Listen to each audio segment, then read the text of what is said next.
Episode 17 of Confessions of a Marketer is music to my ears. It's about why CMOs should listen to their creative teams. I'm Mark Reed Edwards. Welcome back. We have Alex Withers, CMO of InMotionNow, a firm that provides workflow management for marketing and creative teams. And he believes that his CMO colleagues should listen to their creatives more. We'll get to the great chat in just a moment. We're recording episodes faster than ever. In the next few weeks, we'll have EasyCater CMO David Meiselman on to chat about MarTech, Professor Bob McCullough on to chat about the next generation of marketers. And I've also got discussions about the psychology of marketing, data in marketing, and VCs in marketing in the works. Should be fun. On to today's episode. We recorded it a short time ago. It's March 7th, 2018, and I recorded it just about an hour ago. I wanted to package it up and get it to you as quickly as possible. So, why should CMOs listen to creatives? Well, let's ask Alex Withers. Alex Withers, it's good to have you on Confessions of a Marketer. Welcome. Thanks, Mark. Pleasure to be here. So most CMOs align with sales, product, or other functions, but you assert that aligning with creative makes more sense. Why is that? I think the challenge is, and it's an important point to note, that it's not an either or.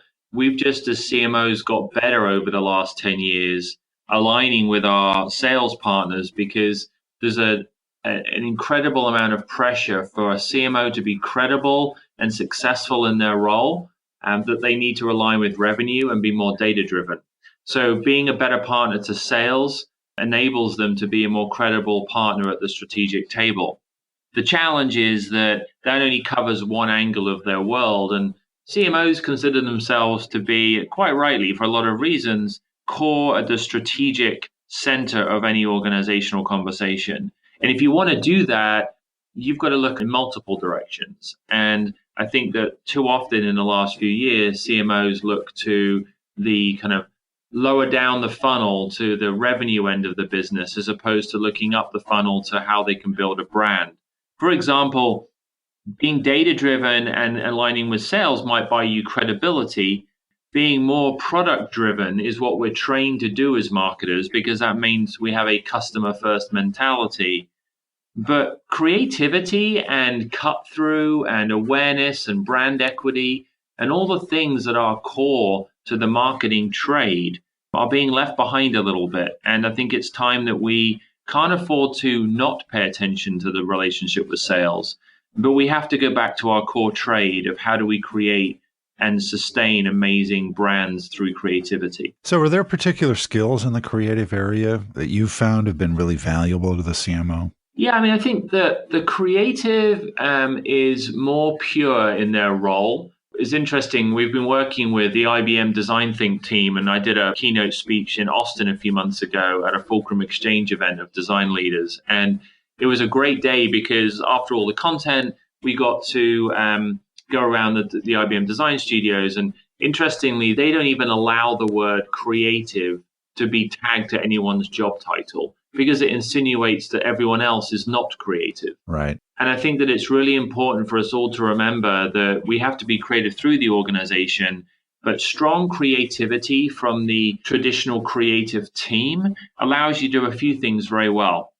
It gets you better ROI on every dollar spent. There is no doubt that if you don't allow quality to suffer and you hold quality in high regard in your marketing machine, that you'll get better open rates, better click-through rates, better engagement rates, better spontaneous awareness scores.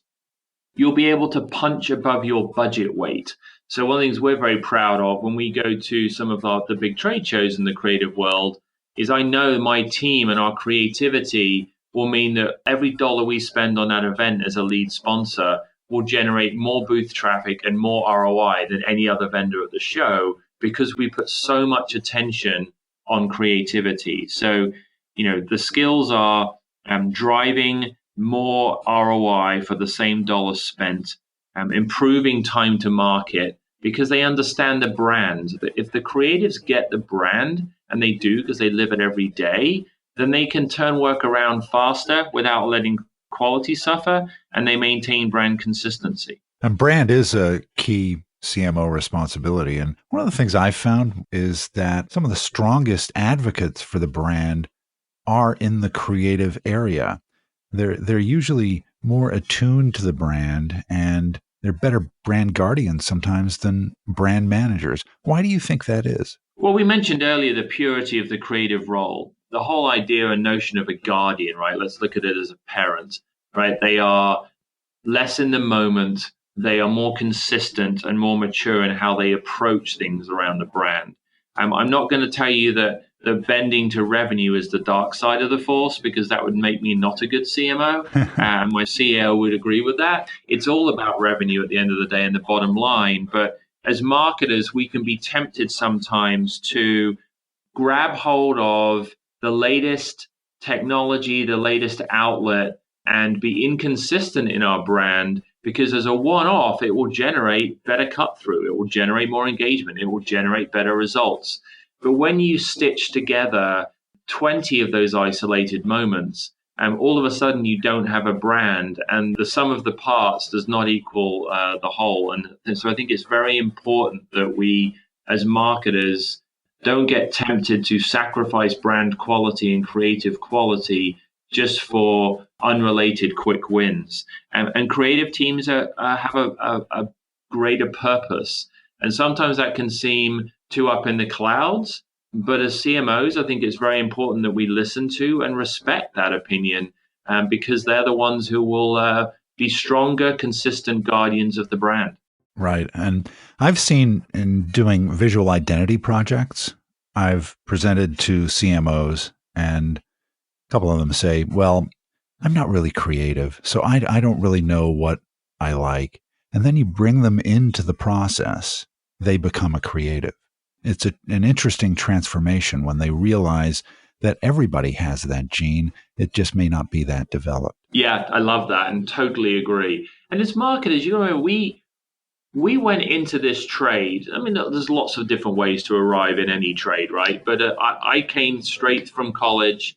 I did marketing and business school, specialized in marketing, and went to the Pepsi graduate program. So I am about as core a kind of marketer and pure in my career as it gets. I've always been a passionate marketer. And one of the reasons is I love brands, and brands thrive in creativity. So it's not like we're disconnected from the creative world. There's just this pressure to be more data-driven, running more through Microsoft Excel and PowerPoint than we are through Adobe Creative Cloud. Right. And I think we've got to remind ourselves that we do have that creative gene through different solutions. And of course, with us, we have a workflow solution. You allow marketers and creators to be more collaborative together. And that collaboration and wisdom of crowds can create better results. So, there is an inherent creative gene, as you say, however undeveloped or dormant it might be, because we may have had it, but we've just been trained to suppress it in the face of Excel spreadsheets. Right. So we need to re-engage with our creative partners. Yeah, that's an interesting thing, that it is a partnership. It's a collaboration. And I know in my career, that's when it gets fun, is when there's a collaboration. It's not just the creative team coming in to present an idea to kind of a stone-faced group of executives, that they are part of the presentation as well. That's right. And a partnership, we spend so much time as CMOs working on the SLA, the service level agreement with sales, on how do we hand off a lead? What is a marketing qualified lead? What is a sales qualified lead? And what is that very strict handshake we have with sales? Well, I would suggest that we need to have just as strong and a respected handshake with our creative partners. If we as marketers aren't going to spend the time to brief them effectively, how do we expect great work to come out of that amazing machine? If we don't collaborate better with them on feedback and give them feedback they can action versus frustrating feedback that's not specific, how do we expect them to refine and get campaigns out to market? So we do need to focus on that partnership with creative. It is a partnership. You'll see a lot more creative teams moving away from creative services. It's not a service. All right. And to a degree, you see this battle between, are they in-house agencies or not in-house agencies? I think they truly are business partners, and they sit in the core process of the business just as strongly as marketing, sales, product teams, you name it. They're an important part of the jigsaw. Right. So you've obviously done a lot of thinking about this. So what are a few lessons you've learned as a CMO that you think other marketers should take to heart? I think that we need to do a better job of understanding our creative teams and partners. I think too often we can treat them as just an agency, and then that can unravel pretty quickly into they're just a vendor. I've never seen strong work come out of a client-vendor relationship. I've seen strong work come out of a client-partner relationship. And I was taught that right from the start when I went to work for the Financial Times. And my CMO at the time was an ex-Guinness guy, and he had a very collaborative approach to agency management and used them as a true extension of the team. So you want to make sure you're spending time with the creative team, understanding their world, understanding their process, just like you do with any other department. You can't go, nor would you as a CMO, dare to walk over to the sales team and go, will you just close more business? You're not going to walk up to your sales development team and say, I just need you guys to make more calls. I want 100 calls today. That's not inspirational. It's probably not the right idea. You need to focus on the desired outputs versus the inputs. Don't just tell the creative team, guys, you got to be quicker. You're taking too long on this. You told me you'd have it by tomorrow, and I don't have it yet.